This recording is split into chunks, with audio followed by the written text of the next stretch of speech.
Bapak dan Ibu dimanapun berada. Selamat jumpa kembali di bincang-bincang kita mengenai tumbuh kembang anak. Episode kali ini kita masih akan membahas mengenai cara menstimulasi salah satu kemampuan dalam aspek bicara dan bahasa yang harus dimiliki anak usia 9 bulan. Untuk membahas hal itu, saat ini sudah ada bersama saya secara online Mama Ita, orang tua dari anak usia 7 bulanan. Halo Bu. Halo Mama Ita. Terima kasih untuk kesempatannya, saya boleh bertanya-tanya. Ya, sama-sama Bu. Apa kabarnya nih Bu hari ini? Baik Bu. Wah, syukur kita masih dalam keadaan baik ya Bu.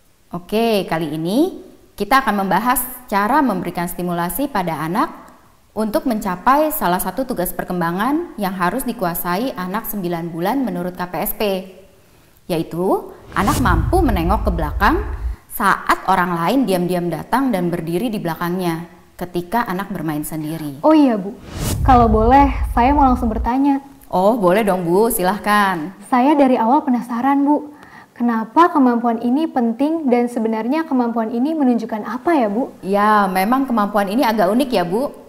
Kemampuan ini sesungguhnya menunjukkan beberapa hal, yaitu pastinya kemampuan ini menunjukkan bahwa anak dapat menyadari kehadiran orang lain walau tanpa harus melihat atau hanya mendengar suara yang kecil. Kita juga bisa melihat bahwa anak mampu menangkap rangsangan atau stimulus sensorik dari sekitarnya meski sedang fokus pada suatu hal.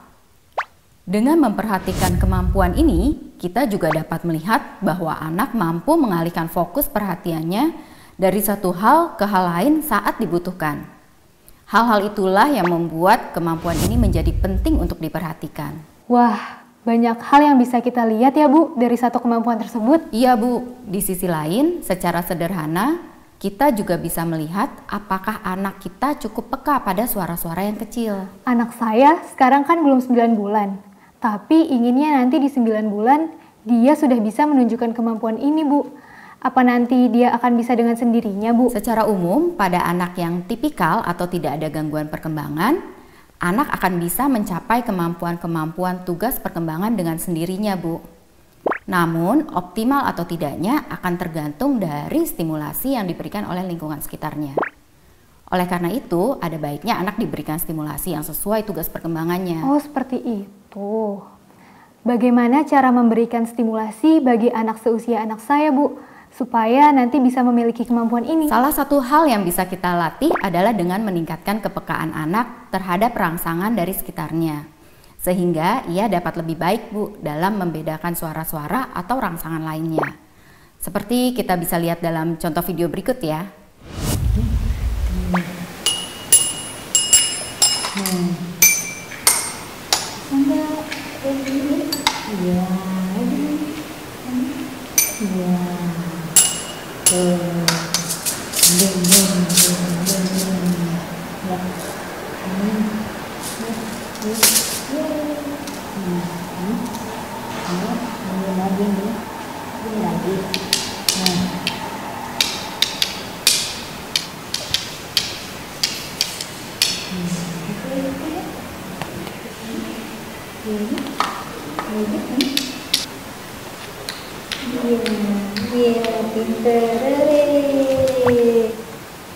Itu tadi kita lihat orang dewasa memperkenalkan suara-suara yang beragam ke anak.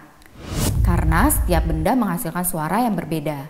Maka dengan diperkenalkan demikian, anak menjadi punya pengalaman yang membangun pengetahuannya.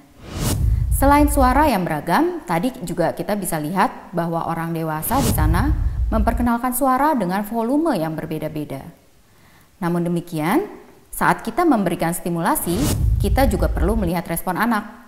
Bila anak tampak tidak nyaman dengan suara yang kencang, maka kita sebaiknya menurunkan volumenya terlebih dahulu agar anak lebih nyaman dan terbiasa. Oh gitu ya Bu ya? Ya, karena ambang toleransi tiap anak atau tiap individu kan berbeda-beda ya Bu. Maka penting kita juga memperhatikan hal tersebut. Jangan sampai kita bermaksud memberikan stimulasi, tapi yang terjadi anak malah tidak nyaman, bahkan takut. Apa tanda-tanda anak tidak nyaman ya Bu? Tanda-tandanya bisa berbeda-beda Bu. Namun secara umum akan tampak dari wajah yang menunjukkan ekspresi takut atau tidak nyaman, anak menjauh, mata lebih terbelalak, atau justru menutup. menutup telinga, atau bahkan anak menangis. Dalam video tersebut juga tampak orang dewasa mengajak anak berbincang-bincang walau anak belum dapat berbicara. Dengan mengajak anak berbicara, anak jadi terbiasa dengan intonasi dan volume yang beragam. Dan tentunya menjadi lebih familiar dengan suara orang tuanya atau pengasuhnya. Nah, yang paling mudah dilakukan adalah mencoba memanggil anak dengan berbisik untuk melatih anak peka terhadap suara-suara kecil. Oh iya ya, coba bisik-bisik memanggil anak ya? Iya, kalau anak belum peka, mungkin bisa dimulai dengan suara bervolume biasa, baru lama-lama dikecilkan. Kemampuan untuk dapat membedakan atau mendiferensiasi suara ini juga memiliki hubungan dengan perkembangan bicara dan bahasa anak. Dengan kepekaan terhadap suara-suara, anak jadi dapat membedakan berbagai macam jenis suara dan bunyi. Karena nantinya anak juga perlu dapat membedakan suara huruf, misal bunyi huruf P dan T. Oh iya ya Bu, segitu pentingnya ya Bu. Sebenarnya kalau mengajak bicara sudah sering saya lakukan Bu. Hanya mungkin kurang bermain dalam intonasi, volume, dan ekspresi sih. Oh, sudah bagus itu Bu. Nah, dengan kita tahu seperti ini, kita jadi bisa memperbaikinya. Betul Bu, orang tua harus belajar terus ya Bu. Betul sekali Bu. Selain stimulasi tadi, apa lagi Bu? Ya, kita juga bisa menstimulasi sensori lainnya Bu. Selain penglihatan dan pendengaran, ada juga indera lain, yaitu perabaan atau sering disebut juga taktil. Indera perabaan ini berada di seluruh tubuh kita, yaitu di kulit. Nah, untuk stimulasinya bisa kita lihat pada aktivitas seperti di video berikut.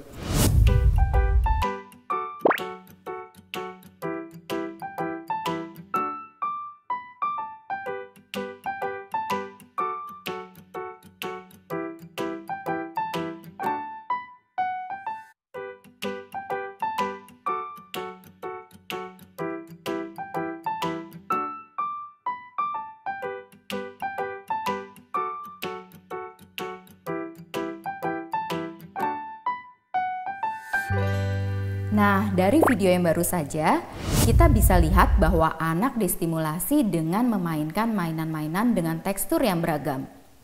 Mainan dengan tekstur beragam melatih dan memperkaya pengetahuan anak akan informasi raba. Dengan orang dewasa juga memindahkan mainan yang dipegangnya, terkadang menyentuhkannya dan terkadang tidak, membuat anak dapat lebih sensitif menerima rangsang dari sekitarnya. Namun, sama seperti rangsang suara, saat main kita perlu terus memperhatikan respon anak. Hentikan segera jika anak tampak tidak nyaman. Dan perkenalkan kembali dengan perlahan dan bertahap saat anak sudah tampak nyaman kembali. Oh, baik-baik. Nah, tapi kalau misalnya usia 9 bulan, anak belum bisa menyadari kehadiran orang lain yang datang diam-diam itu, kenapa Bu? Bila anak dapat merespon orang yang dilihatnya, tapi tidak merespon bila dipanggil dengan suara yang pelan dan hanya merespon suara yang keras, mungkin ada baiknya diperiksa lagi kemampuan pendengarannya. Bila anak terlalu asik sendiri dan mengabaikan kehadiran orang lain, atau terlalu fokus pada suatu hal dan tidak bisa mengalihkan perhatiannya sejenak kepada hal lain di sekitarnya, maka mungkin perlu diperiksa adanya kemungkinan gangguan perkembangan, misal seperti autistik. Di sisi lain, bisa saja anak memang kurang sensitif terhadap rangsangan sekitar dan membutuhkan stimulasi lebih. Oh begitu Bu. Untuk memastikannya lebih baik diperiksa saja kalau begitu ya Bu? Iya betul Bu. Jika ada kecurigaan tertentu, lebih baik kita konsultasikan kepada tenaga medis yang ada. Bisa dokter, psikolog, atau bidan di sekitar Anda. Oh baik Bu. Tapi yang penting untuk seusia anak saya, kita berikan stimulasi dulu ya Bu? Iya Bu. Penting untuk kita berikan dulu stimulasi. Stimulasi yang sesuai ya dengan usianya, tidak terlalu cepat dan tidak terlalu lambat. Apakah ada pertanyaan lain? Sudah Bu, saya rasa sudah cukup. Terima kasih ya, saya jadi nambah pengetahuan. Sama-sama Bu. Oke, baik kalau begitu. Kita akan mengakhiri sesi tanya jawab ini. Semoga bermanfaat buat Mama Ita dan seluruh orang tua yang menonton tayangan ini. Sampai jumpa.